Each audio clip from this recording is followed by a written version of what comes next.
Beverly Biesmeyer, Kathleen Ann Hilbrand, Nadine Nagel, Shirley Cruz, Bernice Haydu, Elise Rohr. Nell Bright. Didn't you ever stand on the side of a hill or a mountain and look down on the birds circling out over the valley and wish that you could just spread your arms and fly with them? I always did. I was taking my flying lessons in Amarillo, Texas, and I was sitting at the airport waiting to fly one afternoon, and I just picked up a flying magazine, and there was an article in there that they were beginning to train women pilots in the military. If you had an interest, they listed an address to write to in Fort Worth, Texas, for an interview, which I did. And I got an answer right back to come to Fort Worth for an interview. So I was interviewed by Jackie Cochran. Now, this was an experimental program, so we had to pay our own way from New Jersey to Sweetwater, Texas, where we were being trained. We had to pay our own way. If you washed out, you paid your own way home.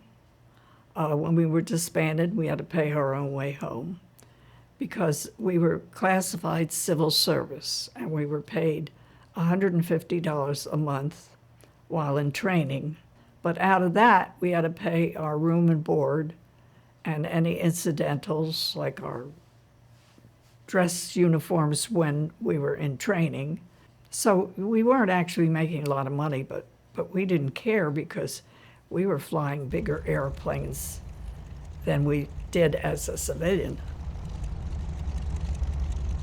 It was a difficult time for us because in the 1940s, if I remember correctly, there were only about 3 jobs that a woman could take, and that was a nurse or a school teacher or a clerk in an office, a secretary.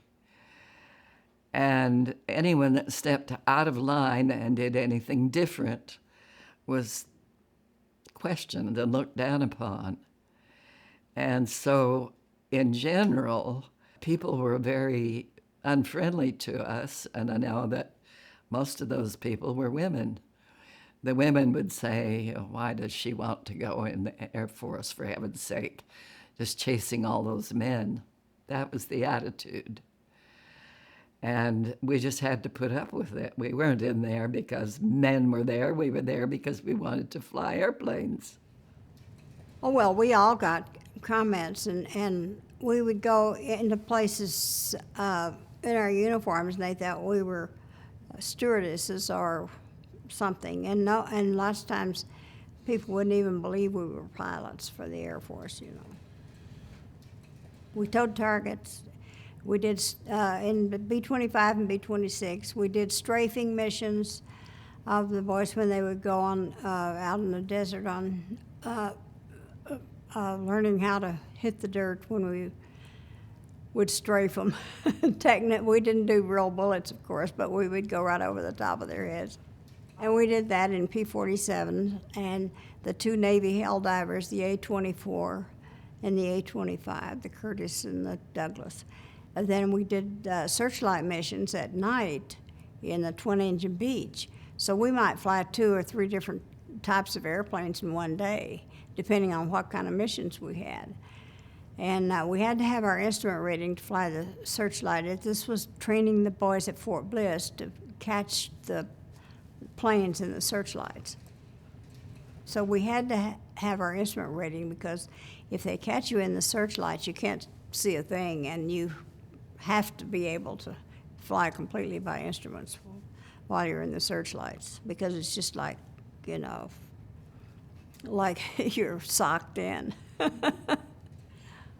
One night we were pulling targets in the B-25, and the crew chief had rolled out the target, and the boys from Fort Bliss were supposed to get the target in the searchlights.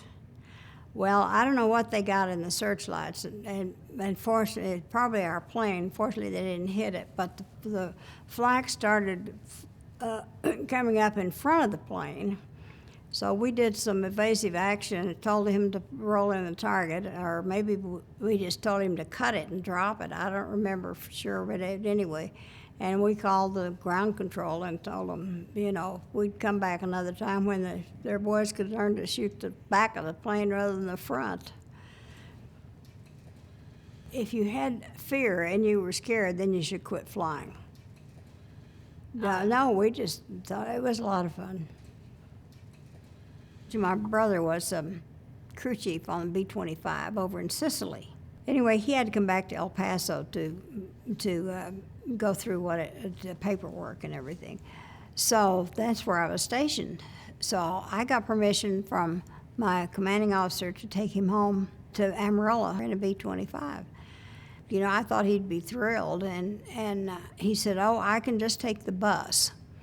And I said, "No, Tommy and I are going to fly you home in the B-25. I have never seen anybody so uncomfortable in my life as my brother getting in that airplane with 2 women pilots. And he'd been in combat with the guys, you know, and as crew chief on a B-25. So he sat back where the crew chief, in the jump seat where the crew chief sat. So Tommy and I had decided that we would naturally, we're going to give him a few thrills. So we would do the Doolittle takeoff. And so we got down and got our permission to take off. And of course, so both of us held the brakes and ran the engines up full force and turned the brakes loose. And of course, we got off that runway in about 500 feet. And my poor brother was sitting back there white as a sheet. I think he thought this was his last day on Earth. We said, "Oh, I think we better go Buzz Canyon." "Oh, no," he says, "we don't need to do that." Well, we didn't pay attention. So we got down at one end, and it's one of these little Texas towns that has one main street through it. And we went right down the main street, and every time anybody buzzed Canyon, it was the people in Canyon said, "Well, it's either that Stevenson girl or that Louder girl." So we buzzed Canyon and then just went up like that and then went on to Amarillo Air Force Base. Well, you've never seen anybody so glad to get out of an airplane in your life as my brother. And he never said one word to us. He just didn't thank us for anything. And then we went and never said anything. We went home and spent the night at home, and I think he was still in a state of shock or something. And then Tommy and I took the plane went back to El Paso the next morning.